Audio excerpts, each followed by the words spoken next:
Voilà maintenant une pierre dont l'éclat n'a pas besoin de beaucoup de lumière pour attirer le regard. La tanzanite et sa transparence bleutée sont notamment connues pour avoir été portées par Kate Winslet dans le film Titanic.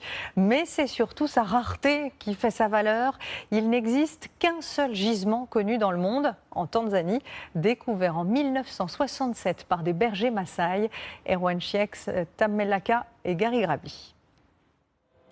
Elle a la couleur d'un cristal paré de bleu, au reflet violet. Une pierre unique au monde, 1000 fois plus rare que le diamant. Son nom, la tanzanite. Une pierre précieuse qu'on ne trouve qu'ici, en Tanzanie, au pied du célèbre Kilimandjaro. Sous le mythique sommet, une mine.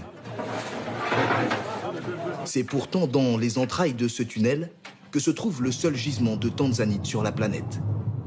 Avec Vitus, le géologue du site, nous plongeons à 800 mètres sous terre à la recherche de cette pierre rare. Les tanzanites qui étaient à la surface ont déjà tout été exploités. Alors on doit descendre de plus en plus profond et explorer de nouveaux terrains. Un souterrain à risque et une expédition dangereuse à travers des parois qui peuvent s'effondrer à tout moment. Ici, la chaleur est suffocante et l'oxygène commence à manquer. Mais un filon vient d'être repéré.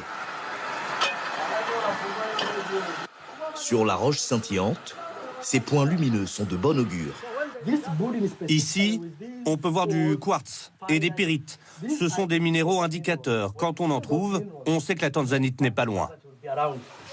Les mineurs doivent encore collecter ces gravats pour les sortir du site. Rien ne leur garantit la présence de tanzanite dans ces roches concassées. Les chances de succès ne sont évaluées qu'à 3% chaque année. Comme une dizaine d'autres sociétés, celle de Vitus s'est offert un permis d'État à seulement 600 € pour venir tenter sa chance parmi les chercheurs de tanzanite.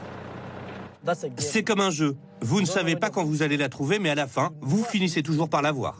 Quand la pierre précieuse est trouvée, elle prend la direction de la ville d'Arusha, à 40 km de la mine.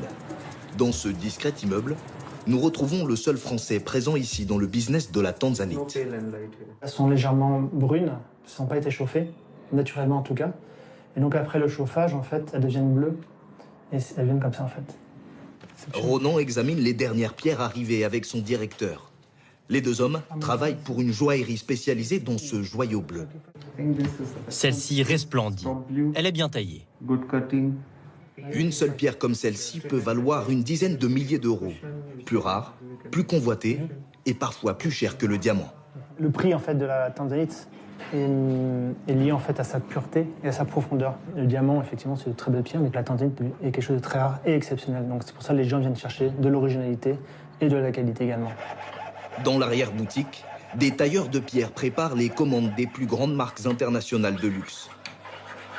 Quelques mètres plus loin, dans la bijouterie, des pièces d'exception destinées aux clients locaux les plus fortunés. Ce collier se vend ici pour la modique somme de 90 000 €. Alors ce collier est une des pièces nos plus uniques. Nous avons en fait 12 tanzanites qui font un total de 74 carats. Après, vous avez des perles tout autour et des petits diamants en fait qui relèvent en fait la tanzanite. Mais la tanzanite ne fait pas seulement le bonheur des plus riches du monde. Elle peut aussi changer la vie des communautés locales. En apparence, Sanigno Laizer n'est qu'un simple Maasai. Pourtant, c'est aussi un millionnaire qui a fait la une de la presse mondiale il y a un an, après avoir trouvé les 2 plus grosses tanzanites brutes jamais découvertes. Pour moi, ce fut une grande surprise de découvrir ces pierres. L'exploitation minière est un travail qui demande de l'espoir. On ne sait jamais si on va trouver. Des grosses pierres qu'il a depuis revendues à l'État tanzanien pour 3 millions d'euros. Grâce à cette somme, il a pu réaliser son vieux rêve. Construire l'unique école moderne pour sa communauté rurale. Moi, je pense que cela permet aux gens d'être plus éduqués, d'améliorer leur vie. Ainsi, le jour où il n'y aura plus de tanzanite, les habitants de la région auront quand même une vie meilleure. L'école, un investissement pour l'avenir de cette région. Car si le diamant est réputé éternel, la tanzanite ne l'est pas. Et d'après les géologues, dans 20 ans, son unique gisement au monde sera épuisé.